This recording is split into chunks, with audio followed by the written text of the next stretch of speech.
Sembunyikan hamba-Mu di balik salib-Mu. Biarkan firman-Mu tersampaikan. Dalam nama Yesus. Haleluya. Amin. Puji Tuhan. Saya bersyukur ya, kita saat teduh udah ratusan episode. Dan sejak pandemi tentunya. Dan kemana-mana kalau saya pergi, saya ketemu dengan keluarga saat teduh selalu disapa. Ada juga yang menyapa saya, wah ini gembalaku, gembala saat teduh. Saya sangat-sangat merasa terhormat sekali, padahal kami hanya pelayan Tuhan. Ada juga yang nangis dan berkata, akhirnya bisa ketemu. Saya juga ikut nangis kadang-kadang dengan berlinang air mata. Lalu kami foto-fotoan segala.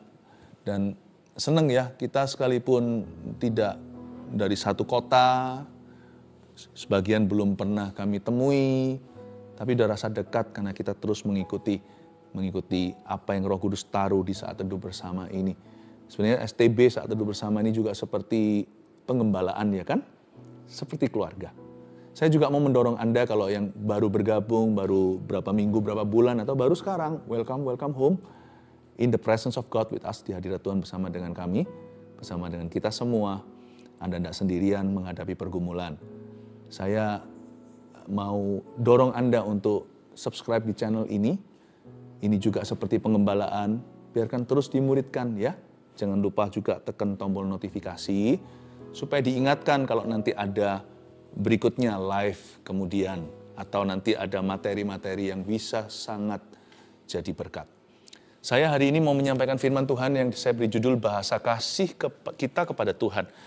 Biasanya gini, kurikulum saat teduh ini mengajarkan banyak various topiknya itu beraneka ragam. Dan saya bersyukur karena Roh Kudus itu mengena pada kita semua. What's for you, what's for me.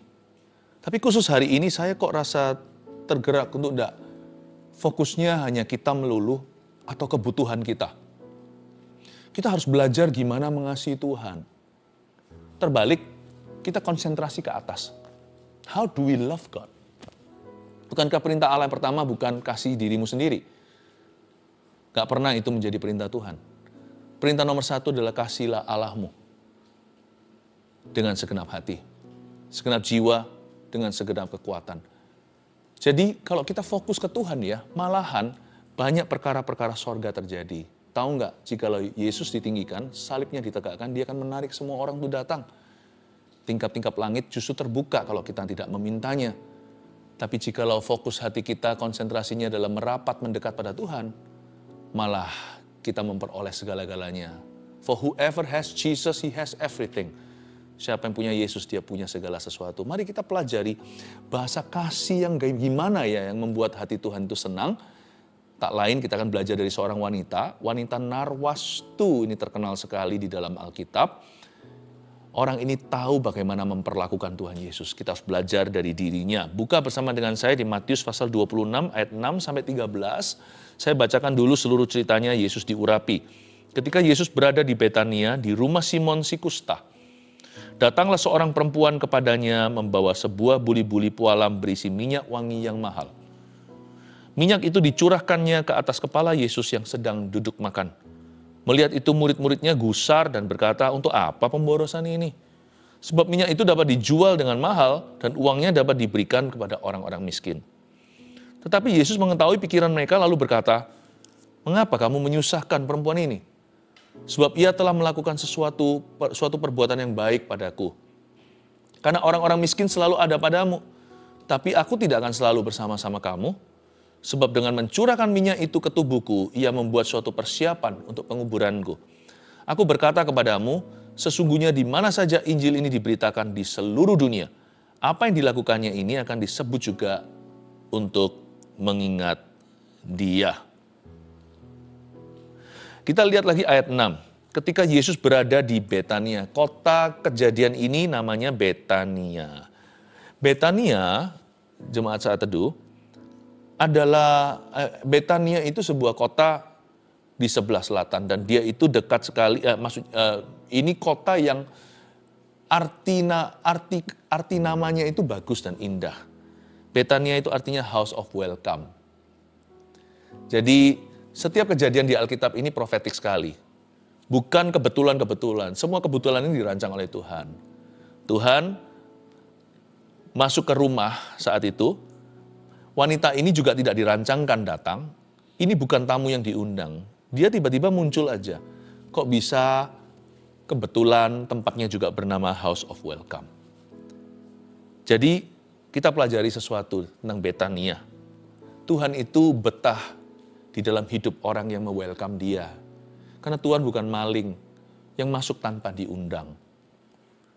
Tuhan itu selalu mengetuk pintu. Pernah kan kita lihat sebuah gambar atau mungkin di toko buku Kristen kan juga ada seperti itu. Gambaran Yesus mengetuk pintu. Tuhan Yesus itu begitu. Lain dengan roh jahat. Tiba-tiba aja seseorang kesurupan. Roh Kudus nggak begitu. Roh Kudus itu permisi dulu sekalipun dia yang punya segala sesuatu. Waktu penciptaan, dia melayang-layang di atas bumi. Tetapi Tuhan itu selalu menunggu welcome kita. Saya jadi ingat lagu bahasa Inggris gini sih. Come and make my heart your home. Mari buat hatimu rumah di mana Tuhan betah. Lagu itu bunyinya, arti liriknya begitu. Mari kita welcome home Tuhan. Kalau di gereja kami, di gereja kita, gereja Mawar Sharon, setiap orang-orang baru yang datang selalu disapa welcome home. Orang-orang lama datang pun merasa di welcome. Tuhan tuh suka sekali tinggal bersama dengan orang yang welcome dia.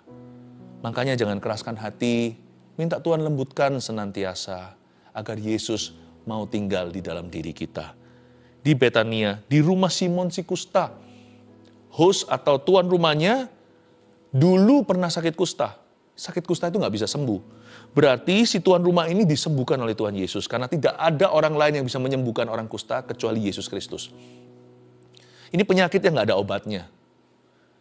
Karena itu orang yang pernah kusta, nggak mungkin ada orang berani ke sana. Kecuali dia sembuh beneran. Dan juga kalau orang ini masih kusta, semua teman pasti hengkang. Tapi dia hari itu bisa welcome semua undangan. Di rumah Simon si kusta. Luar biasa lah ya pelayanan Tuhan Yesus itu. Si kusta bisa sembuh. Tidak ada yang mustahil dengan Tuhan. Tuhan bisa berbuat apapun, melakukan mujizat apapun. Tiada yang mustahil bagi Tuhan, dan sekarang tiada yang mustahil bagi orang yang percaya. Apakah Anda percaya Tuhan sanggup melakukan mujizat? Yang kusta aja sembuh. Tapi di cerita ini nanti, yang sembuh, yang sehat, malah kusta hati. Nanti kalau kita pelajari, murid-murid gusar ketika seorang wanita ekspresi kasih. Mungkin di dalam hati mereka ada cemburu atau iri, merasa, kenapa Yesus populer sekali? Kenapa dia diperlakukan begini? Karena mereka kan masih bimbang antara Yesus itu Tuhan atau hanya manusia biasa. Kadang-kadang mereka percaya, terkadang mereka ragu. Tapi hari itu seorang wanita ekspresi kasih, melebihi mereka semua digabung jadi satu. Hati mereka berkecamuk, tercampur baur semua perasaan. Iri pasti ada, cemburu rasanya, emangnya kamu aja yang bisa gitu sama Yesus. Ya. Tapi wanita ini gak peduli. Dia tetap memberikan pada Tuhan yang terbaik dari hidupnya. Datanglah seorang perempuan kepadanya, membawa sebuah buli-buli pualam berisi minyak wangi yang mahal. Dia bawa minyak wangi yang mahal. Minyak itu dicurahkannya ke atas kepala Yesus yang sedang duduk makan. Minyak wangi yang mahal ini, Alkitab mencatat sebagai minyak narwastu yang harganya saat itu 300 denari. Jadi kalau hari ini dikurskan ya, memang nggak ada minyak mahal semahal, setahu saya nggak ada sih minyak wangi semahal ini, semahal itu hari ini. Tapi mungkin kalau dikurskan zaman dulu, itu minyak yang mereka mungkin pecahkan sekali. Misalnya orang kaya punya koleksi, itu hanya dipecahkan nanti ketika mereka menikah. Contohnya, sekali seumur hidup, itu sebagai memori. Jadi seperti champagne yang dibuka, nggak tentu diminum, tapi champagne yang mahal, orang-orang yang berada. Ini adalah minyak yang disimpan oleh wanita itu yang mungkin dikecewakan berkali-kali oleh laki-laki. Tapi Yesus beda. Hubungan Yesus itu sama kita semua itu dia juru selamat dan Tuhan. Hubungannya itu bukan seperti manusia, hubungan romantis atau apa, bukan. Dia itu bapaknya semua. Dan wanita ini merasakan Bapa di dalam Yesus Kristus itu. Dan dia simpan ini. Dan dia pecahkan minyak itu. Harganya kurs hari ini 55.000 USD. Sekitar hari ini kalau rupiah 700 juta. Nggak main-main. Ini bukan minyak wangi untuk semprot-semprot wangi-wangian. Ini minyak wangi sebagai cetusan. Misalnya ada orang waktu hari pernikahan anaknya, dia buka wine yang paling mahal. Harganya ratusan juta atau bahkan miliar. Mungkin tidak semua kita, mungkin sebagian besar kita tidak pernah sanggup yang gituan. Saya juga nggak bisa. Tapi ini wanita bukan kaya raya. Wanita ini punya mimpi. Setiap perempuan kan selalu mendambakan, suatu hari aku akan bahagia. Suatu hari aku akan ketemu sama orang yang gak akan mengecewakan. Dia kira nanti itu calon suaminya. Bukan, ternyata Tuhan saja yang bisa isi kekosongan hatimu. Bukan suamimu, bukan istrimu, bukan harta kekayaan, bukan temanmu, bukan sukses kerjamu, dan bukan pujian manusia sekelilingmu. Bukan pengakuan. Dia menemukan bahwa akhirnya hanya Tuhan. Makanya itu dia tuangkan minyak ini di atas kepala Yesus. Ini bukan kurang ajar. Kalau di dalam culture kebudayaan kita, itu kurang sopan ya kan? Misalnya ada seorang public figure, tokoh masyarakat, atau orang yang dituakan, lalu kita tuangkan ke kepala apa-apaan. Tapi zaman itu, kebudayaan Timur Tengah itu beda, apalagi Israel. Siapa menuangkan minyak ke kepala seseorang, justru orang itu menundukkan diri pada orang kepada siapa dia tuangkan minyak. Yang menuangkan minyak ke kepala itu berarti mencetuskan bahwa orang tersebut yang dia minyaki adalah raja atas hidupnya. Daud kan dituangkan ke kepala minyaknya. Bahkan Saul juga oleh Samuel, nabi itu. Wanita ini mencetuskan, Yesus engkaulah raja atas hidupku. Memerintah dengan rohmu. Kau kalahkan semua musuh-musuhmu. Sekarang ku percaya dan ku sembah kau. Engkau raja, raja selama-lamanya. Dia curahkan, dia pecahkan. Bahkan itu bukan wedding day-nya atau wisuda. Itu dia tidak pecahkan untuk acara bagi dirinya. Dia habiskan semua itu hanya sebagai satu ekspresi kasih. Satu kali saja. Kepada Yesus Juru Selamat yang hidup. 700 juta, nggak main-main. Orang ini serius mengasihi. Melihat itu murid-muridnya gusar semua dan berkata, untuk apa pemborosan ini yang saya sebut kusta hati? Di mana ada iri, di situ ada kusta hati. Di mana ada orang yang nggak terima, merasa ingin bersaing dengan orang lain, tetapi tidak mau berbuat, tidak mau membayar harganya, cuman minta glory atau kemuliaan atau attention, perhatian. Yang beginian ini lepra rohani. Melihat itu murid-muridnya gusar dan berkata, untuk apa pemborosan ini? Sebab minyak itu dapat dijual dengan mahal dan uangnya dapat diberikan kepada orang-orang miskin. Setuju sih. 700 juta bisa memberi makan banyak orang. Tapi janganlah segala sesuatu itu ditolak ukurnya itu dengan standar kita. Tuhan Yesus kalau mau memberi orang-orang miskin makan, bahkan nggak perlu 700 juta. Nggak perlu 55.000 USD itu. Dari 5 roti 2 ikan aja, nggak usah 55.000 uang Amerika. Dia bisa pecah-pecahkan. Orang-orang miskin 5.000, 20.000 totalnya dengan wanita dan anak-anaknya. Itu bisa makan semua. Tapi apa yang kita persembahkan kepada Tuhan itu tolak ukurnya bukan pada kita.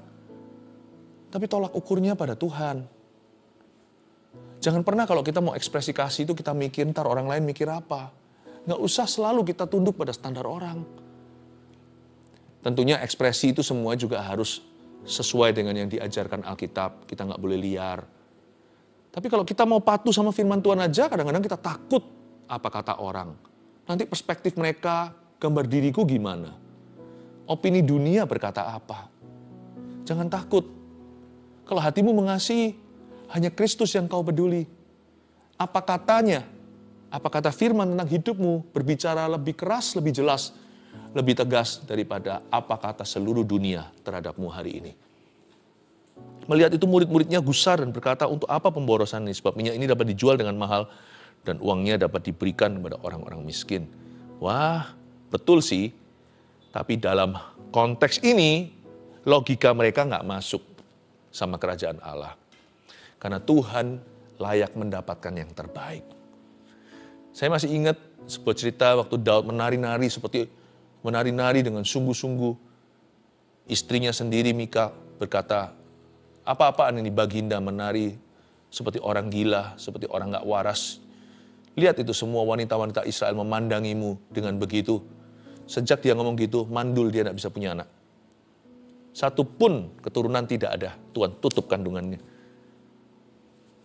Kenapa begitu? Karena kita nggak bisa komentari kasih orang terhadap Tuhan.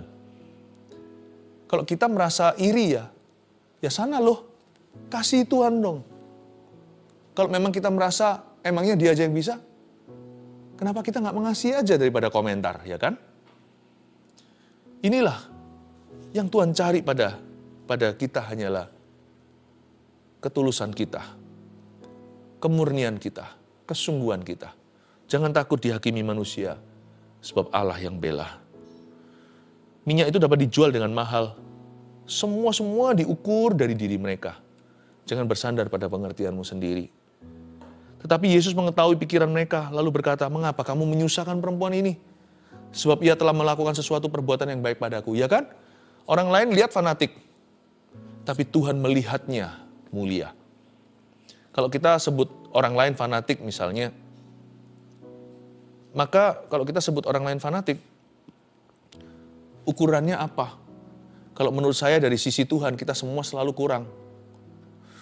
Bahkan dikatakan for all have fallen short dalam kitab Roma, surat Paulus kepada jemaat di Italia. Paulus mengatakan bahwa kita semua itu selalu kurang. Kasih karunia Allah yang menjemput kita. Fanatik menurut orang. Ngapain sih sungguh-sungguh sama Tuhan? Biasa aja lah. Dari sisi Tuhan kita semua itu orang berdosa yang selalu berutang budi sama Dia. Jadi sama Tuhan tuh nggak bisa overdosis, nggak bisa berlebihan. If you must love the Lord, love wholeheartedly. Kalau kita harus mencintai Tuhan, kasih sepenuhnya, sepenuh aja kurang-kurang loh dari sisi sana. Kita punya kasih pengabdian kita itu diterima bukan karena heboh gimana, bukan karena kita itu hebat, bukan karena suci. Itu karena Tuhan dari sisi situ mengalah, ya oke. Menurut kita bagus. Anak kecil waktu gambarkan untuk papanya, waktu dia masih balita. Wah, dia bangga kasihkan ayahnya. Tapi dari sisi ayahnya, itu karena ngalah. Gambar itu sama sekali nggak bagus, coret-coretan. Krayon-krayonnya belepotan. Sebagus-bagus apa dari sisi manusia, mahal atau apa. Dari sisi Tuhan itu, yang mulia, kita orang berdosa, itu nggak ada apa-apanya. Malaikat lebih bagus, malaikat lebih bisa, malaikat lebih indah. Makanya jangan nilai sesuatu itu sembarangan. Tapi kalau kita tulus sama Yesus itu diterima sama Tuhan. Karena orang-orang miskin ayat 11 selalu ada padamu. Tetapi aku tidak akan selalu bersama-sama kamu. Sebab dengan mencurahkan minyak itu ke tubuhku, ia membuat suatu persiapan untuk penguburanku. Betul sekali loh. Ayat 11 dan 12 ini fakta. Dan Yesus bernubuat sangat tepat. Gini loh guys gitu ya. Kira-kira Tuhan bicara sama semua his fellow students, murid-muridnya. Orang miskin itu selalu ada. Janganlah gurui Tuhan. Tuhan lebih cinta orang miskin daripada kita. Orang kaya ada yang lebih kaya, orang miskin ada yang lebih miskin. Jadi kita tuh mau nilai sama apa? Kalau kita melihat orang yang punya sesuatu kita tidak punya, tidak miliki, kadang-kadang kita malu untuk mengakui kita iri. Jadi kita tuduh dia sesuatu terhadap orang miskin di bawah kita. Itu loh nggak peduli, kan gitu. Nggak tentu kalau itu dapatkan dari halal. Kalau itu dapatkannya dengan cara yang benar dan itu berkat Tuhan dalam kehidupannya, belajar untuk bersuka cita untuk orang lain. Ya, prosperity mentality itu nggak bagus. Demikian pula poverty mentality juga bukan dari Tuhan. Mentalitas kemakmuran maupun kemiskinan bukan dari Tuhan sama-sama. Yang dari Tuhan itu mentalitas kebenaran. Janganlah kebenaranmu itu diukur dengan diri sendiri. Sebab kita akan merasa benar sendiri. Kebenaran kita harus diukur dengan Tuhan dan dengan firman, maka kita tahu untuk mawas diri. Sebab siapa yang kita tuduh di atas misalnya, kita sendiri kalau dituduh sama yang di bawah-bawah, seperti zaman dulu kelaparan di Afrika, pakai HP aja egois. Meskipun HP kita bukan yang paling mahal, egois. Mereka di sana minum air aja nggak bisa. Jadi kita mau ukur sama siapa? Mau ukur sama siapa? Makanya kita itu tidak boleh kepo soal begini. Kalau kita mau sungguh-sungguh dikenan sama Allah, fokus sama Tuhan, berkaca, bercermin dengan kebenaran, imanmu akan bertumbuh dengan sehat. Saya rasa apa yang saya sampaikan ini akan membuat hati banyak orang jadi lebih baik, jadi lebih benar. Dan kita-kita yang sudah di jalan yang benar akan semakin diteguhkan. Bahwa bahasa kasih kita kepada Tuhan itu seringkali tercampur baur dengan bahasa hati manusia yang salah. Saya ingin murnikan dulu dari tembaga supaya keluarnya emas murni. Saya murnikan dulu sekarang dibakar sama api lewat firman ini supaya nanti keluarnya adalah emas dan perak yang nyata dari Tuhan. Tuhan bilang begini, sebab orang miskin selalu ada padamu, tetapi aku tidak akan selalu bersama kamu. Betul sih, sebab dengan mencurahkan minyak itu ke tubuhku, ia membuat suatu persiapan untuk penguburanku. Tepat sekali. Yesus ngomong gini, kalian jangan ganggu. Nanti ketika kalian sadar, oh iya, aku harusnya mengurapi Tuhan, harusnya aku berikan pada Tuhan persembahan ini dari hidupku, waktu itu udah telat. Wanita ini kan mencurahkan minyak narwastu ke atas kepala Yesus. Nanti ketika Yesus mati, ada pula wanita-wanita yang datang ke kuburan membawa rempah-rempah untuk meminyaki tubuh Tuhan atau jenazah. Tapi mereka nggak sempat karena sudah kedahuluan kebangkitan. Ingat ya itu. Kalau kita mau mengasihi Tuhan itu jangan esok hari. Someday I will serve the Lord. Suatu hari aku akan melayani Tuhan. Nggak bisa. Hari ini, this is the day that the Lord has made. Hari ini, harinya Tuhan. Mari kita bersukaria. Mau syukur itu jangan esok. Jangan nanti. Kalau sudah diberi itu, diberi ini. Kalau sudah lewat dari masalah, syukur itu sekarang. Mau mengasihi Tuhan itu sekarang. Mau melayani itu Tuhan itu sekarang. Tapi aku masih muda. Aku masih mau bahagia. Siapa bilang melayani Tuhan nggak bisa happy? Malah justru holy itu pasti lanjutannya happy. Sebab orang yang menjaga kekudusan pasti puas batinnya tanpa tuduhan. Jangan berkata nanti, karena nanti nggak tentu ketemu sama Tuhan. Apa sih garansi kita hidup besok pagi? Nggak ada jaminan. Bahkan nggak ada jaminan 1 menit ke depan. Tiba-tiba kalau kita kena serangan jantung lalu meninggal gimana? Nggak ada orang yang tahu. Ada orang tidur, nggak bangun lagi kok. Nggak ada sakit gimana, nggak mengerang. Udah. Nggak melihat matahari gitu aja keesokan hari. You can never know. Kalau kita mau mencintai Tuhan, now. Mau mengasihi Tuhan sekarang. Tuhan berkata, orang miskin selalu ada, aku nggak selalu bersamamu karena Yesus akan mati di kayu salib. Sebab dengan mencurahkan minyak ini, ia membuat suatu persiapan untuk penguburanku. Nanti kamu mau datang, tubuhku sudah nggak di situ. Betul kan? Wanita-wanita datang bawa rempah-rempah pagi-pagi padahal itu hari Minggu pagi buta. Mereka datang ke kuburan, kuburnya udah kosong. Tinggal kain lampin itu yang sudah dilipat. Malaikat, dan di situ duduk malaikat yang berkata, dia sudah mendahuluimu ke Galilea. Telat. Beberapa wanita yang mau memberi rempah-rempah terlambat, udah nggak ketemu tubuh Tuhan. Tidak ada selalu kesempatan untuk mengasihi Tuhan. Ambil setiap kesempatan itu, bahasa kasihmu itu penuh. Nanti saya akan tunjukkan bahasa kasihnya, saya rangkumkan seperti biasa, 1, 2, 3, agar Anda gampang. Sekarang kita nge-flow dulu, ngalir, supaya apa yang saya sampaikan di depan ini mengubah perspektif, mengubah attitude sikap hati kita dulu. Lalu nanti saya kasih teknis praktisnya. Aku berkata kepadamu ayat 13, sesungguhnya di mana saja Injil ini diberitakan di seluruh dunia, apa yang dilakukannya itu, apa yang dilakukannya ini akan disebut juga untuk mengingat dia. Jadi, apa yang saya sampaikan sekarang di saat teduh bersama hari ini, 100% kehendak Allah. Lewat ayat 13, dipastikan bahwa di mana saja Injil diberitakan, kapan saja orang buka Alkitab, selalu akan ada yang digerakkan untuk khotbahkan cerita ini lagi. Atau untuk ajarkan perikop cerita minyak narwastu ini. Selalu akan ada orang-orang hamba-hamba Tuhan, pengkhotbah-pengkhotbah, pengajar-pengajar dalam tubuh Kristus yang hatinya diberikan dorongan untuk menceritakan ulang apa yang wanita ini lakukan. Jadi saya percaya hari ini adalah kehendak Tuhan. Memang di saat teduh bersama yang kali ini saya tidak fokusnya misalnya suatu judul bagaimana bisa sukses atau damai sejahtera atau jangan cemas hatimu atau gimana. Tapi kali ini fokusnya bahasa kasih kita kepada Tuhan. Saya ingin di saat teduh sekarang ini saya ajari keluargaku tercinta, keluarga saat teduh, jemaat terkasih. Gimana how to love God. How to love God. Yang pertama, bahasa kasih kita kepada Tuhan. Nomor 1 tuliskan. Ya, tidak perhitungan dengan Tuhan.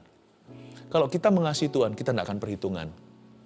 Orang yang berkata, aku melayani Tuhan kok diizinkan ini terjadi. Itu orang melayani bukan dari kasih.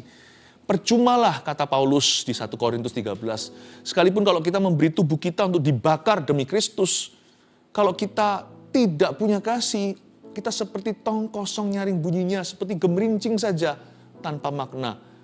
Jikalau kita punya segala pengetahuan, berbicara di dalam bahasa malaikat. Jikalau tidak punya kasih, semua itu sia-sia. Orang yang punya kasih, orang yang mengasihi Tuhan, bahasa kasih kepada Tuhan itu bunyinya begini, tidak perhitungan. Sebab kasih itu agape love, itu tanpa pamrih. Seperti kasih Yesus ke kita kan tidak ada pamrih. Buktinya Tuhan mengasihi banyak orang yang masih belum mau kenal Tuhan. Tidak sedikit pula yang mati binasa menolak Kristus sampai kuburan.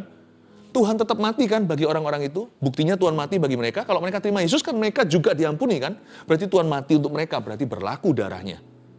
Berlaku darahnya bagi orang-orang ini. Tapi ada aja orang-orang yang tetap menolak Tuhan. Kasih itu tanpa pamrih. Kasih itu tidak begini, tunjukkan dulu, wait and see. Setelah itu baru aku mencintaimu. Kasih itu tidak melihat outcome, result, hasil akhirnya. Kasih itu diberikan di depan, cuma-cuma. Kalau kita melayani Tuhan juga pakai kasih yang sama, yaitu agape love. Sekalipun kita dari sisi sini masih belajar mengasihi Tuhan pelan-pelan. Kalau Tuhan sudah lengkap dan sempurna kasihnya atas kita tidak boleh berkata, kalau aku melayanimu, kenapa kau izinkan ini terjadi? Kenapa hidupku susah? Kenapa orang memperlakukan aku begini? Nah, berarti pelayanan selama ini bukan karena kasih, tapi karena pamrih.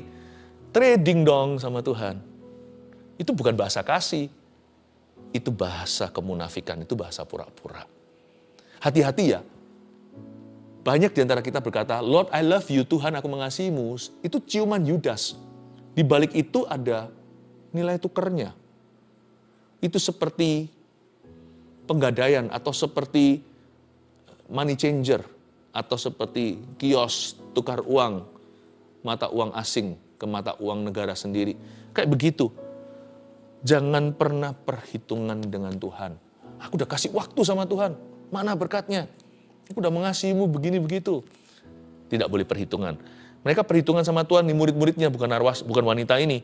Untuk apa pemborosan ini? Minyak seperti ini loh. Pemborosan atas Yesus. Sayang untuk Yesus. Kayak gini tuh sayang sekali untuk Tuhan. Harusnya gini tuh untuk manusia, untuk kita lah, bagi-bagilah, kasih orang miskin paling tidak. Orang miskin pun dimanfaatkan namanya. Sebenarnya yang mereka inginkan adalah makan-makan. 700 juta bagi-bagi kita bisa makan apa? Ya kasih sedekah lah. Tapi sebenarnya untuk mereka ya kan. Mungkin di sini juga ada Yudas yang berpikir demikian. Siapa tahu dialah provokatornya hari itu. Yesus tahu, sama Tuhan itu tidak boleh pamrih. Karena Tuhan sudah mati cuma-cuma untuk kita. Itu kita nggak bisa beli forever and ever. Amin. Mau saleh, sesaleh apapun nggak bisa masuk surga karena kesalehan.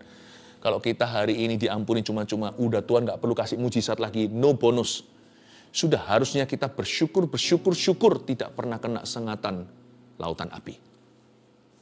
Ya, tidak perhitungan dengan Tuhan tua.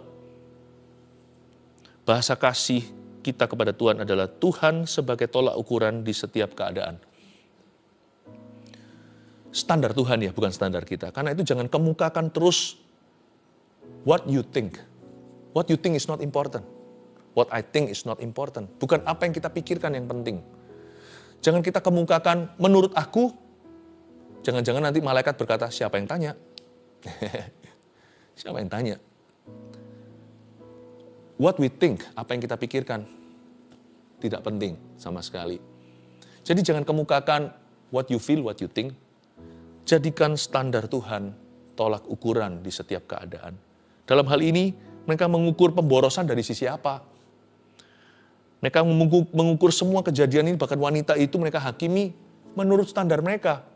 Karena mereka semua rata-rata nelayan, mereka semuanya punya latar belakang sendiri. Jadi mereka mengukur kerajaan sorga juga dari konteks mereka. Kita tidak boleh begitu. Tidak boleh begitu. Kalau Tuhan menerima mereka, menerima wanita ini, siapa kita untuk mencelanya? Karena itu apa yang ditinggikan sama manusia nggak tentu dimuliakan oleh Allah. Bahkan apa yang direndahkan oleh orang, bisa-bisa. Itu yang Tuhan pilih. Batu yang dibuang oleh tukang bangunan menjadi batu penjuru. Tuhan memilih mereka yang biasa untuk mempermalukan mereka yang merasa bijaksana. Tuhan memilih yang lemah untuk mempermalukan yang kuat.